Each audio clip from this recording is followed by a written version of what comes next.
Há pouco mais de um ano, no dia 25 de janeiro de 2019, ocorria o rompimento da barragem da Vale, que fica em Brumadinho, Minas Gerais. A tragédia afetou a pesca, o comércio, a agricultura e a pecuária da região. As pessoas que vivem ali sentem os impactos até os dias de hoje. Veja os detalhes na reportagem da TV Assembleia de Minas Gerais. Um ano se passou e as ruas do Córrego do Feijão permanecem vazias. O horror da onda de lama passando ao lado do vilarejo é ainda forte por aqui. Balançou tudo, a luz acabou, a gente de longe viu aquela poeira subindo. Sara nasceu no Córrego do Feijão. Ela conta que dos cerca de 600 moradores, menos de 200 permanecem aqui. Só na rua dela, 30 pessoas morreram, entre vizinhos, parentes e amigos. Virou uma cidadezinha fantasma. À noite a gente sai na rua, igual eu vou à igreja, não vê mais ninguém. Você passa por portas das casas, tudo fechado, tudo vazio. O Córrego do Feijão acabou. Eles mataram as pessoas e ainda está continuando matando. De tristeza, de desgosto, de lembranças. Para Sara, ficou impossível continuar tocando a papelaria que tinha 7 anos no local. O material que ela embala é o que havia comprado para vender naquele janeiro destruído pelo rejeito da Vale. Só com a mercadoria, o prejuízo foi de R$20 mil, fora a perda da renda mensal que correspondia a 30% do dinheiro da família. A comerciante, que decidiu fechar as portas e ir embora, diz que a mineradora não repôs o valor e paga apenas um salário mínimo a título de compensação. Independente se a pessoa vivia de salário mínimo aqui no Córrego do Feijão, ela tinha outra renda extra. A pessoa plantava, vendia as coisas de uma horta, tinha outro meio de renda. Então isso para nós é uma humilhação. Porque o que a gente mais queria hoje é ter a nossa vida de volta, é trabalhar, ter o nosso sustento. A gente não precisava de estar vivendo por meio desse dinheiro da Vale, não. Como Sara, muita gente perdeu a fonte de renda e teve que recomeçar do zero. As fotos mostram como era a estufa de mudas de hortaliças, de onde Gilmar tirou o sustento da família por 5 anos. Tudo ficou enterrado debaixo de 7 metros de lama de minério. E ele ainda teve sorte, porque a marcação de uma consulta médica o tirou do local da tragédia naquele 25 de janeiro. Para reconstruir a estufa, a 15 quilômetros de onde ficava a outra, gastou as economias e pegou dinheiro emprestado. Além disso, a clientela que comprava as mudas também perdeu tudo e sumiu. Tudo destruído, o tempo que demorou 10, 15 anos para você construir, com meia hora acaba, então é meio triste, né? Você lutar por uma coisa que você sonhou ter, sonhou em ficar lá muitos anos até morrer e não fica, perdeu tudo, morreu. Além da perda de fonte de renda para muitos moradores, Brumadinho e suas comunidades podem ter outros impactos econômicos em decorrência da tragédia. É que o pagamento emergencial aos moradores atingidos de até um salário mínimo está sendo cortado gradativamente e eles lutam na justiça para que o valor seja mantido.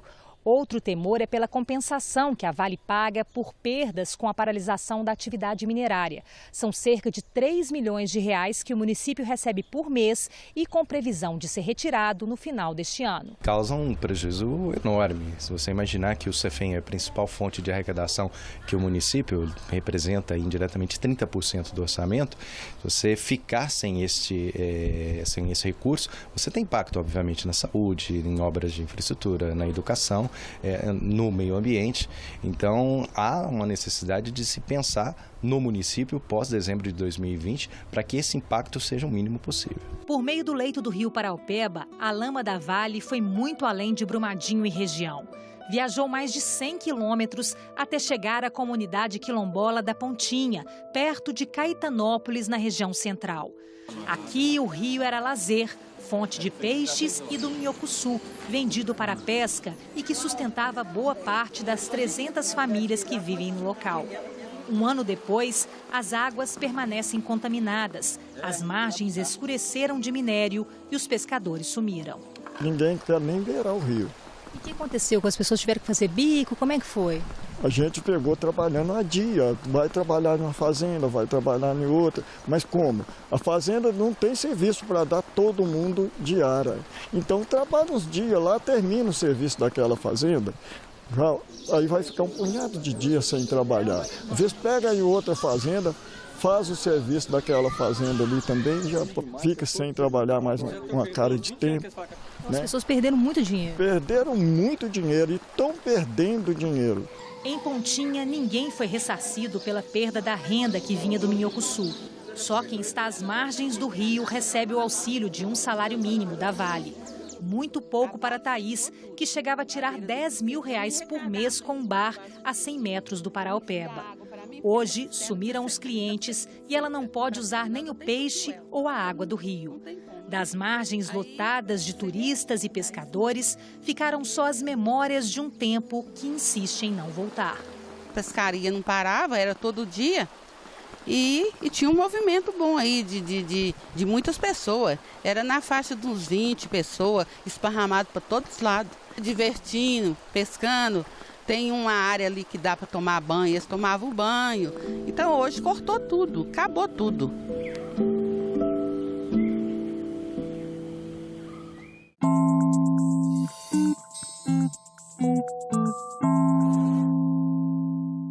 Na Câmara dos Deputados, a tragédia de Brumadinho fez com que surgissem diversas iniciativas para prevenir outras ocorrências semelhantes. Saiba mais nesta reportagem especial da TV Câmara. Uma marcha do movimento dos atingidos por barragens saiu de Belo Horizonte para chegar no dia 25 de janeiro à cidade mineira de Brumadinho.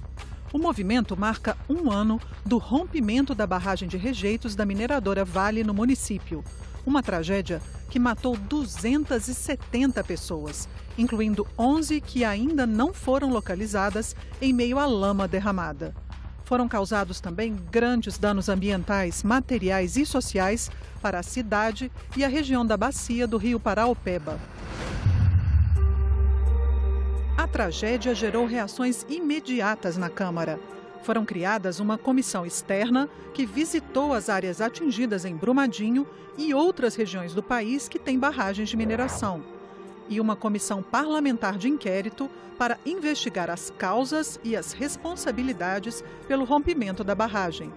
De maio a novembro de 2019, a CPI ouviu 45 pessoas, entre especialistas, funcionários da Vale, de empresas contratadas e familiares das vítimas. Uma das questões centrais nas perguntas feitas aos depoentes foi saber se a Vale já tinha informações sobre falhas de segurança na barragem. A engenheira Maria Regina Moretti, da Pótamos, disse que discordou dos critérios usados pela Tuvisud, consultoria que atestou a estabilidade da barragem, e que, por isso, a Vale afastou a empresa dela dessa função. Essa sua discordância foi o fator determinante para que a Pótamos deixasse participar dos contratos em colaboração com a Tuvisud? Eu acho que foi fundamental.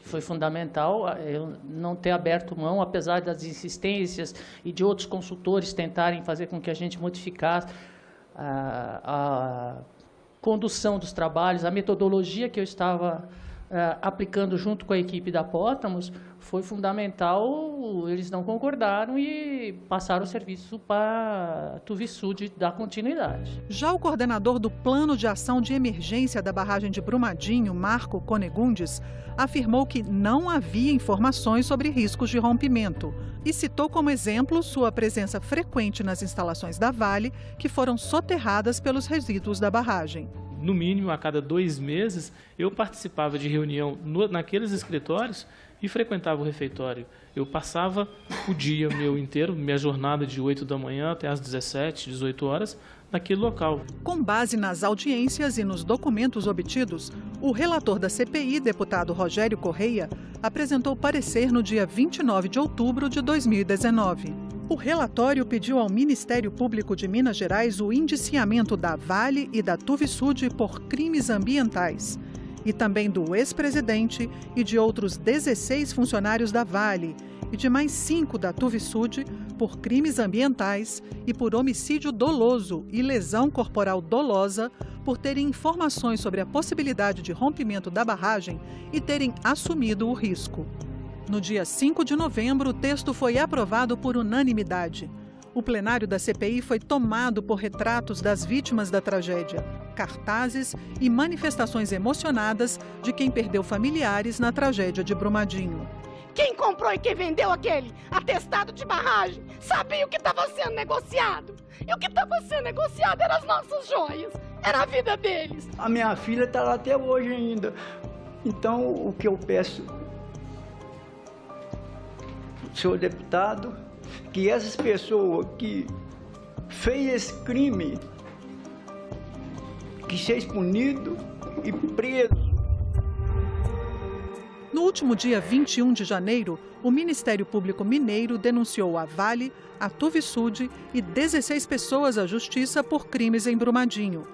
Todas estão nas sugestões de indiciamento feitas pela CPI. O presidente da comissão diz que os deputados fizeram um trabalho complementar ao dos promotores e policiais civis de Minas Gerais. Eu tenho certeza que o nosso trabalho da CPI ajudou a denúncia do Ministério Público, assim como o Ministério Público em todo momento nos informou, nos ajudou com as suas informações. Nós fomos agora, junto com o Ministério Público, a Polícia Civil, com a Polícia Federal, criarmos uma Câmara de acompanhamento permanente, principalmente das 10 barragens que estão em situação crítica, segundo a denúncia oferecida agora pelo Ministério Público. O relator diz que, além da denúncia dos responsáveis, a CPI permitiu o avanço de projetos de lei para prevenir novas tragédias como a de Brumadinho. Desses projetos, 4 já foram aprovados pela Câmara. Projetos referentes aos atingidos de barragem, dando a garantia daquilo que eles precisam para não sofrerem novamente circunstâncias como essa, o chamado Programa Nacional dos Atingidos de Barragem.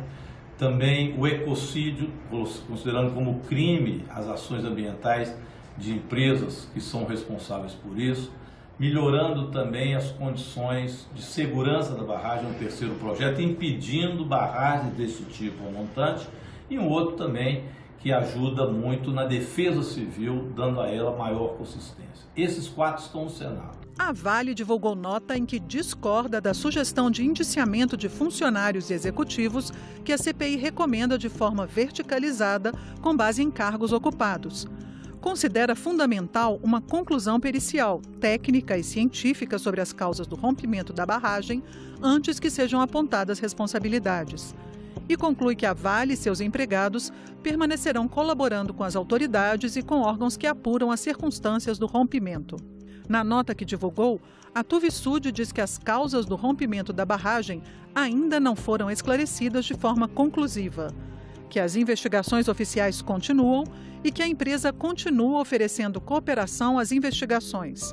E até que se apurem as causas reais do acidente de forma conclusiva, não poderá fornecer mais informações sobre o caso.